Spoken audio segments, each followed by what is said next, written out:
मुंबई पुणे महामार्गावरील तळेगाव दाभाडेजवळ इंदुरी हा गाव आहे। या गावातील इंद्रायणी नदीच्या तीरावर सरदार दाभाडे यांचा महाकाय तटबंदीचा वाडा आहे।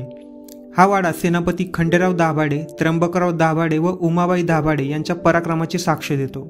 इंदुरीच्या या गडीचे प्रवेशद्वार अंबारीसह हत्ती आत जाऊ शकेल इतके भव्य आहे। वाड्याचा भव्य नगारखाना आपल्याला आश्चर्यचकित करतो। प्रचंड बुरुज आणि चिलखती तटबंदीला घट्ट धरून असलेल्या प्रवेशद्वारावर गणपती आणि बाजूला सिंहाचे शिल्प आहे। आत प्रवेश केल्यावर दोन दोन कमानीयुक्त देवड्या व प्रवेशद्वार वास्तुरचनेची वैशिष्ट्ये मनावर ठसतात। दाभाडे घराण्याचा उदय शिवकाळातच झाला। छत्रपतींकडून त्यांनी तळेगावची पाटीलकी मिळवली। येसाजी दाभाडे हे छत्रपतींचे पुढे सरदार झाले। त्यांनी अनेक गावांची सरपाटीलकी मिळवली। छत्रपती राजाराम महाराज जिंजीला गेले त्या आसामींमध्ये खंडेराव दाभाडे होते। राजाराम महाराजांनी खंडेराव दाभाडे यांना जुन्नर भागातील 795 गावांचे वतन दिले। पुढे शाहू महाराजांनी खंडेरावांना सरसेनापती पद दिले। महाराणी येसूबाईंना दिल्लीहून आणण्यात बाळाजी विश्वनाथांसोबतही खंडेराव होते।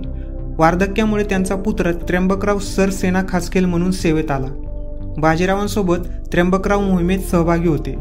खंडेरावांच्या मृत्यूनंतर त्र्यंबकराव सेनापती व यशवंतराव सेना खासकेल झाले।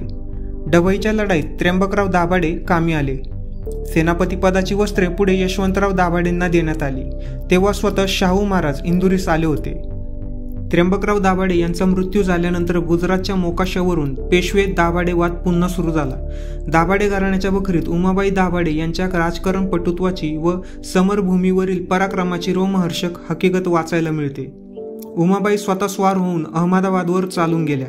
उमाबाईंनी मोगलांनाही दहशत बसवली। छत्रपती शाहूंनी उमाबाईंचा गौरव केला। सरसेनापती उमाबाई खंडेराव दाभाडे यांच्या पराक्रमाचा गौरव इंग्रज कागदपत्रातही दिसून येतो। 1750 साली उमाबाई इंदुरीस गडीत वास्तव्यास होत्या। पुढे उपचारासाठी त्या पुण्यात आल्या। ओंकारेश्वरजवळ नडगे मोडीजवळ त्या राहिल्या। त्यांच्या देहावसानानंतर यशवंतराव व पुढे त्र्यंबकराव दुसरे हे सेनापती झाले।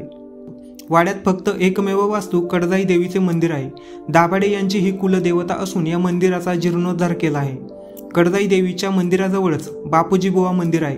हे तटबंदीला लागूनच आहे। तटबंदीजवळूनच मागे इंद्रायणी नदी वाहताना दिसते। तटबंदीच्या खालच्या बाजूला ब्रह्मेश्वर महादेवाचे मंदिर व दक्षिणमुखी मारुतीचे मंदिर आहे।